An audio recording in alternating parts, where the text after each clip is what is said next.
Dog Eat Dog est un film de Quentin Tarantino, mais qui n'est pas réalisé par Quentin Tarantino.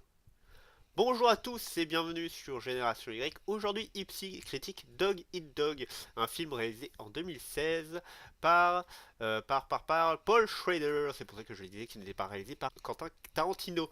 L'histoire raconte l'histoire de trois personnages, trois petits criminels qui viennent tout juste de sortir de prison, qui veulent faire un gros coup, histoire d'accumuler pas mal d'argent pour se refaire une nouvelle vie. Les trois criminels vont donc être engagés dans une histoire de kidnapping, pour kidnapper un enfant de 1 an.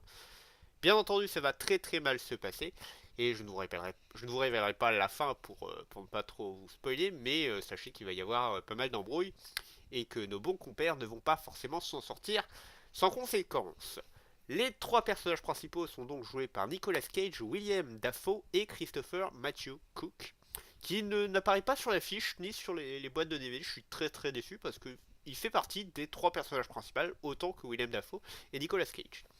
Alors, avant de parler du film en lui-même, on va parler de ce que j'en pense avant, notamment par rapport aux acteurs et par rapport à la phrase que j'ai dit juste avant. Pour ce qui est de Nicolas Cage, il est devenu de... comment dire, il est devenu assez normal de se foutre de la gueule de Nicolas Cage ces dernières années. Notamment parce qu'il a joué dans des films qui sont pas très très bons, c'est vrai, et notamment à cause de ses coupes de cheveux qui sont invraisemblables dans certains de ces mêmes films. Personnellement, Nicolas Cage, je n'ai rien contre. Pour plusieurs raisons. Parce que, raison numéro un qui est la plus importante, Lord of War. Si vous n'avez jamais vu Lord of War, allez voir Lord of War. C'est génial. Nicolas Cage interprète le personnage principal qui est un vendeur d'armes. On suit sa vie au tout début, quand il vend sa première arme dans la rue, tout simplement, dans son quartier, à la toute fin où il devient vraiment un vrai gros vendeur d'armes qui négocie avec l'armée des États-Unis, etc., les différentes armées dans le monde. Ce film est génial, je vous le conseille vraiment, vraiment, vraiment.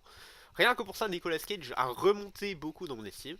J'aime également beaucoup ce qu'il a fait tout simplement dans Ghost Rider. J'avoue que j'apprécie plutôt Ghost Rider. Certains se foutent de la gueule de Ghost Rider, moi j'aime plutôt bien le Ghost Rider.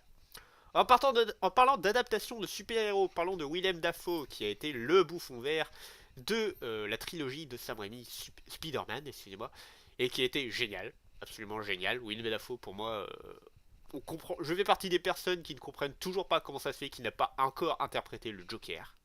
Pour moi, c'est tellement, c'est l'évidence même. Ce mec a le sourire du Joker.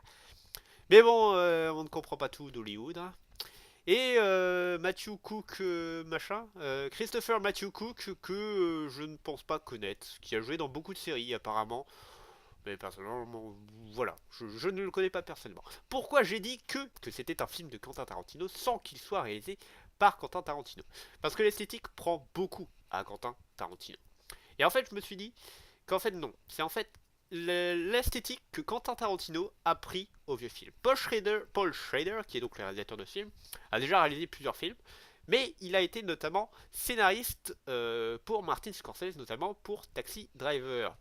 Et donc je pense qu'en fait c'est Quentin Tarantino qui prend la sève de ces vieux films de gang et de criminels tout simplement pour faire ses films. Mais Dog Eat Dog ressemble beaucoup à un Tarantino quand même. Par ses plans, par ses idées de mise en scène, etc., etc.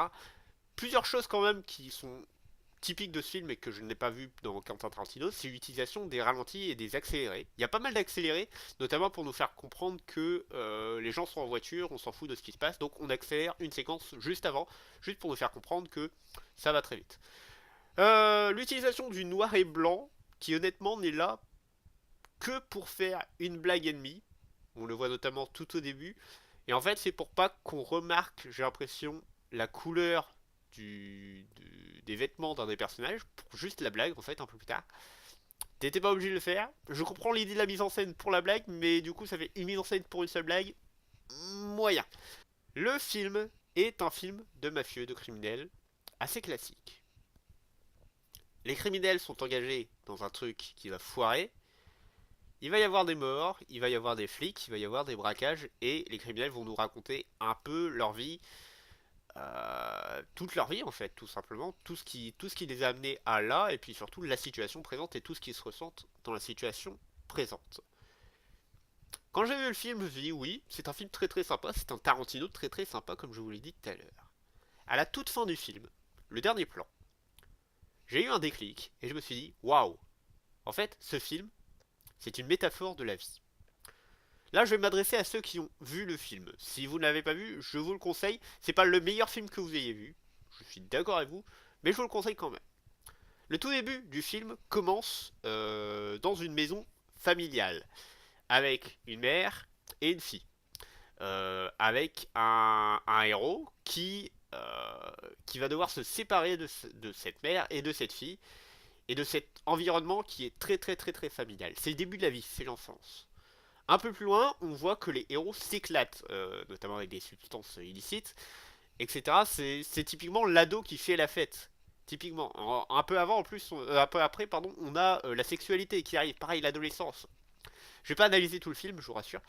Et mais à la fin, surtout, c'est ça qui m'a fait le déclic, c'est que on arrive vraiment, littéralement, à la fin de la vie, avec ce brouillard blanc, donc le paradis, littéralement, qui est éclairé par le rouge, qui est la couleur du sang, la couleur des enfers, etc., etc. Également par la mort qui touche les méchants, et également les gentils. J'en dis vraiment pas plus pour pas vous spoiler, mais pour vous donner toute cette idée-là. Et c'est à la fin, c'est tout à ce déclic que je me suis dit, waouh! Mais en fait, oui, ce film est complètement une métaphore de la vie. On retrouve la crise de la quarantaine, on retrouve les doutes, on retrouve le fait de construire, de vouloir construire quelque chose après l'adolescence, de vouloir faire une entreprise, de vouloir avoir un métier réglo, tout simplement. Toutes les crises d'adolescence, je vous l'ai dit, la sexualité, la drogue, etc. etc. Euh, Vraiment, en fait, ce film fonctionne sur la métaphore d'une vie de quelqu'un. Pas de ces criminels, forcément, mais d'un instant de vie de ces criminels qui dure, je sais pas, une semaine, quelque chose comme ça, quelques jours même. Et en fait, c'est la vie d'une personne assez lambda. Je trouvais ça super cool. Quand j'ai vu ça, je fais waouh, c'est dingue. Après, le film n'est pas si génial que ça. C'est pas non plus une révélation. C'est pas une révélation. C'est pas, ça ira pas dans l'un de mes films préférés. C'est pas un film ouf ouf. Mais quand j'ai vu le scénario, je me suis dit waouh. Ils ont pensé leur film comme l'histoire d'une vie en entier, de la naissance à la mort. Et je trouve ça trop cool. C'est pour ça. Je vous conseille juste d'aller voir ce film également pour me dire si je suis pas dingue et si mon raisonnement est pas trop poussé peut-être, ce qui est possible. Hein. Mais juste pour me dire ah oui tu as raison. Enfin, en effet c'est l'histoire d'une vie en fait qu'on suit tout au long du film. Voilà, petite critique, mais j'avais pas grand chose à dire. Mais allez voir ce film et dites-moi si je suis pas taré en fait. Ça me rassurerait. Merci beaucoup. Avant de partir, la semaine dernière, j'avais fait une critique de Superman 1, The Movie, qui était sorti en 1978, et j'avais dit que je regarderais la suite de ces films de Superman, la tétralogie. J'ai regardé le 2, j'ai regardé la version de Richard Lester et la version de Richard Donner. Je ne vais pas en faire de critique parce que j'ai vraiment pas grand chose d'intéressant à dire. Oui, je trouve que la version de Richard Donner est mieux que la version cinéma, mais je la trouve pas non plus ouf ouf ouf. Euh, Notamment du fait que c'est une version qui a été faite avec des morceaux d'un peu tout, qui a été faite, qui est pas vraiment un film en fait, c'est pas vraiment le film que Richard Donner voulait faire en plus.